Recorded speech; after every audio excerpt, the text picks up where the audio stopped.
Hello students, good evening. कैसे हैं आप लोग? चलिए ईडीएम का नेक्स्ट क्लास स्टार्ट करते हैं, जो सभी कॉम्पिटिटिव एग्जाम्स में आता है, जो दिए गए हैं। तो पहला ईडीएम है टू टॉक शॉप। शॉप का मतलब है गाइस दुकान, और दुकान पे लोग काम भी करते होंगे। तो ये ईडीएम उसके लिए बना है कि जहाँ पे लोग काम करते हैं ना, मतलब जो काम लोग करते हैं उसका डिस्कशन करना कहीं और पे, जब वो काम पे नहीं है। कर्मचारी होंगे वो काम करने वाले। जैसे मान लीजिए आप किसी हॉस्पिटल में हैं, वहाँ आप काम करते हैं, आप लंच ब्रेक में चाय वगैरह पीने आप चले गए, सामने 3-4 लोग वहाँ बैठ के गप्पे मार रहे हैं। किसके? ये यार मेरा काम तो ऐसा है कि अच्छा तूने ऐसा कर दिया, तूने वैसा कर दिया। तो दूसरे का काम अच्छा लगता है। अपने काम का डिस्कशन करना एक तरह से, वो क्या कहलाता है? टू टॉक शॉप, या फिर टू टॉक नॉनसेंस, है ना। फिजूल बातें करना भी क्या है? Nonsense. To talk about your job when not at work. सही। अब देखिए लंच ब्रेक में आप उस पर थे नहीं, काम पे थोड़ी थे, आप तो फ्री टाइम में थे, या फिर कहीं दावत खाने चले गए, इनविटेशन था किसी का, या घर पे लोग मिल गए ऑफिस के ही, वहाँ पे गप्पे लड़ा रहे हैं, चौराहे पे गप्पे लड़ा रहे हैं। तो ऑफिस के लोग जो फालतू चर्चा करते हैं अपने काम को लेके, वो क्या कहलाता है? To talk shop. Next, to throw cold water on. देखिए थ्रो का मतलब क्या है? फेंकना, कोल्ड मतलब ठंडा, और वाटर मतलब पानी। ठंडा, ठंडी चीज़ जहाँ आ गई हर चीज़ को वो शांत कर देती है ना। तो यहाँ पे ये इडियम का मतलब क्या है? टू डिस्करेज, यानी आपने किसी का करेज शांत कर दिया, उसको क्या कर दिया आपने?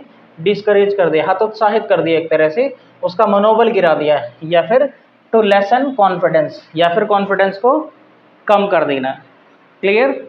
For example, his parents through cold water on his dreams of becoming a teacher. उसके माता पिता ने उसे टीचर बनने का जो सपना था उस पर पानी फेर दिया एक तरह से है ना। इसका मतलब पानी फेरना कह सकते हैं आप। Next, to throw dust into one side. ये तो बहुत कॉमन सा है। थ्रो का मतलब फेंकना, डस्ट का मतलब धूल, इनटू का मतलब में, किसी की आंखों में। आंखों में धूल झोंकना मतलब धोखा देना है। सिंपल सा है। तो टू डिसीव या फिर मिसलीड। मिसलीड का मतलब है आपने किसी को गलत सलाह दे दी, देनी थी सही, जानबूझ के आपने उसको गलत सलाह दे दी, है ना। चलिए कोई बात नहीं, अगला देखते हैं। To turn a deaf ear. To turn a deaf ear का मतलब, डेफ का मतलब होता है गाइस बहरा, है ना। कान से बहरा, भाई आदमी कान से बहरा होगा सीधी सी बात है, जब सुनता कान से है तो टर्न का मतलब है ऐसे कर लेना। कोई आवाज़ लगा रहा था, मान लो आपने ऐसे टर्न पलट लिया, मतलब अनसुना कर दिया उसकी। वो बोल रहा है लेकिन आप उसको सुन ही नहीं रहे। तो इसीलिए इसका मीनिंग क्या है? To disregard.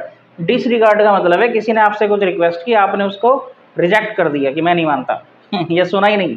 या फिर to refuse to listen to. सही, सुनने से ही मना कर दिया ना। या फिर ध्यान ही ना देना, कोई व्यक्ति बोल भी रहा था उस पर ध्यान ना देना। कुल मिला के इसका मतलब क्या है? To disregard.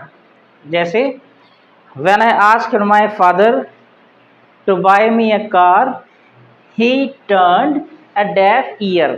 जब मैंने कहा मुझे कार खरीद के दे दो, उन्होंने अनसुना कर दिया, कान फेर लिया कि भैया मैंने सुना ही ना आ रही मुझे, तो है ना। खैर कोई बात नहीं। Next, to turn over a new leaf. To turn over new leaf बहुत इंपॉर्टेंट इडियम है।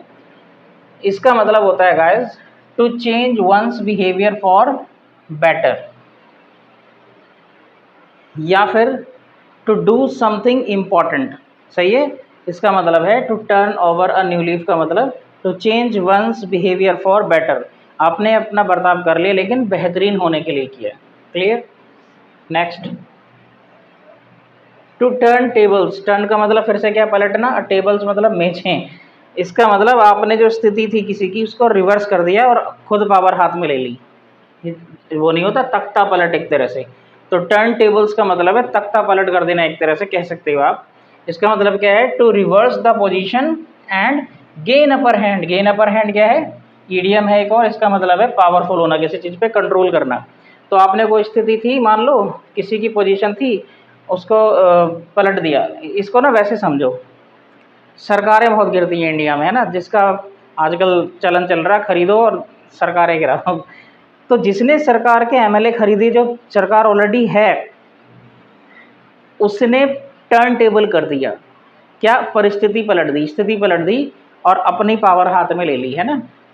तो कह सकते हैं in Bihar people turn tables repeatedly, Bihar में तो लोग करते रहते हैं इस तरह का पलटना, खैर कोई बात नहीं। To wash dirty linen in public, इसका मतलब है to expose private matters in public. देखिए लिनन का मतलब है चादर वगैरह नहीं, बेडशीट चादर या मेजपोश, किसी चीज़ को कवर करने का जो कपड़ा होता है ना उसको बोलते हैं लिनन। तो अगर आप वो सरेआम धो रहे हैं तो उसके दाग वाग जो भी चीज़ उस पर है वो दिखेगा ना लोगों को, तो वहीं से है to expose private matters in public, मतलब प्राइवेट बातें जो हैं पब्लिक को बता देना, एक तरह से एक्सपोज कर देना, जो कि गलत हरकत है, सही नहीं है। My neighbour washes dirty linen in public always, है ना, वो हमेशा क्या करता है अपने प्राइवेट अफेयर्स पब्लिक में। ऐसा नहीं होता, कुछ रोड पे लड़ते रहते हैं। अभी 5 मिनट 10 मिनट पहले की बात है, मतलब एक बूढ़ी अम्मा अपनी पता नहीं कौन सी बहू होंगी रोड पे हड़काती हुई जा रही हैं। तो ऐसे ऐसे जो मुद्दे हैं क्या कहलाते हैं वो, people wash dirty linen in public. खैर अगला देखो, to wear one's heart on one's sleeve, हाथ पे एक तरह से दिल लिए घूमना, इसका मतलब है अपने जो इमोशंस हैं वो बक देना सामने दूसरे वाले को, अपने खुल के इमोशंस दिखा देना, कमजोरी होती है वैसे ये। To show emotions very openly, अपनी भावनाएं जो हैं वो खुल के बता देना किसी को, अच्छी बात भी है बुरी बात भी है, कभी कभी नुकसान देती है कभी कभी फ़ायदा करती है। Next, to work like a dog कुत्ते की तरह काम करना, है ना। अब ये आप ये कहेंगे गधे की तरह काम करना होता है, कुत्ता कहाँ से आ गया। तो जो कुत्ते होते हैं ना, जैसे वो नहीं होते हाउंड्स, शिकारी कुत्ते टाइप होते हैं, तो उन वो ना फिजूल में घूमते रहते हैं, कुछ चीज़ ढूंढते हैं तो पर्पसली एक तरह से घूमते हैं, वहीं से इडियम है। अगर आप पर्पसली कोई काम कर रहे हैं या बहुत ज़्यादा हार्ड लेबर टाइप कर रहे हैं, उसको क्या बोलेंगे, कुत्ते की तरह काम करना। कभी कभी उस काम का रिजल्ट नहीं निकलता, तब भी आप लगे पड़े हैं, है ना, ये चीज़ है। Next, too far gone, too far gone का मतलब है इन ए होपलेस कंडीशन या फिर इन ए बैड स्टेट, निराशा की स्थिति में एक तरह से, या बुरी स्थिति में, स्पेशली या तो वो टायर्ड है, थक गया इसलिए, या बीमार है इसलिए, या फिर पिए पड़ा है खैर कोई बात नहीं। अच्छा, इसका बड़ा मज़ेदार सीन याद आ रहा मुझे। टू फार गॉन वो नहीं होता अपने बॉलीवुड की मूवी में, कभी कभी हीरो को चली जाती है हीरोइन छोड़ के, या किसी और से शादी हो जाती है, वो दारू की बोतल लिए घूमता है, और उसके बारे में जब पूछताछ होती है तो क्या बोलते हैं उसके साथ वाले, अब वो हाथ नहीं आने वाला, बहुत दूर चला गया, जीवन से दूर चला गया, तो he has too far gone. सही है, चलिए गाइज।